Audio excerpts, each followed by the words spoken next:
Shirikisho la soka la kimataifa FIFA kupitia bodi inayosimamia na kurekebisha sheria za soka IFAB limekuwa likifanya mabadiliko ya kuongeza sheria ndogo za kombe la dunia mbali na zile 17 kuendana na nyakati na mahitaji tangu kuanzishwa kwa michuano hiyo mwaka 1930. Mabadiliko makubwa zaidi yaliyofanyika yanahusu muda wa mchezo, nidhamu, kulinda wachezaji, mchezo wa kiungwana na matumizi ya teknolojia ili kufanya mchezo kwa wa haraka, kasi na wa haki.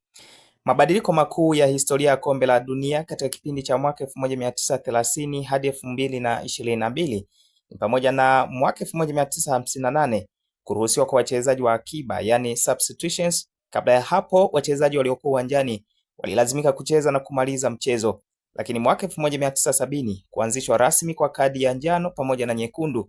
Hii ilikuwa ni madhumuni ya kuonesha kuwa vitendo vya kuhatarisha usalama wa mchezaji au uvunjifu wa mchezo wa kiungwana haukubaliki na unaadhibiwa vikali. Mwaka 1992 sheria ya pasi ya nyuma, yani makipa walipigwa marufuku kushika mpira uliopigwa kwa maksudi na mguu wa mchezaji mwenzake ili kuondoa kupoteza muda. Baadhi ya timu zilionekana kufanya hivi kupoteza muda baada ya kupata ushindi. Lakini mwaka 1994 alama 3 zilianza kutolewa kwa ushindi badala ya alama 2 ili kuhamasisha soka la ushambuliaji. Lakini mwaka 1998 kuongezwa kwa sheria kuzuia rafu za kuotea mtu nyuma, michezo ya hatari hasa kukaba kutokea nyuma ya mchezaji mwingine ilianza kuzaa majeraha mabaya, makubwa na ya kudumu.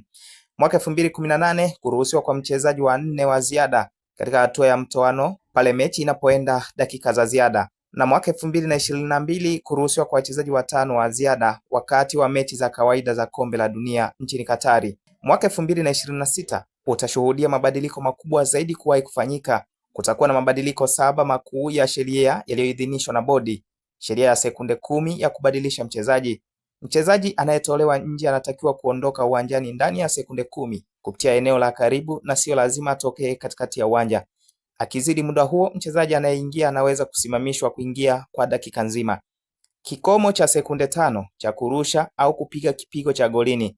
Makipa watakuwa na sekunde 5 pekee kupiga mpira wa goli na warushaji nao watakuwa na sekunde 5 kurusha. Muda wa matibabu.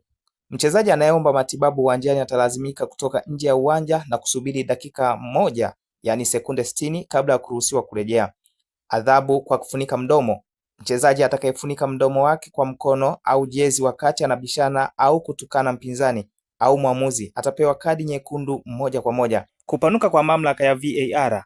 Mfumo wa VAR utaweza kukagua makosa yaliyotokea kabla ya mpira wa kona au faulo na unaweza kurekebisha maamuzi ya makosa ya kona au kadi za njano zisizo sahihi.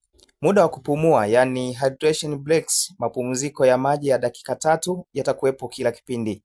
Mimi ni Yohana Mashauri na hii ni Open Online Media.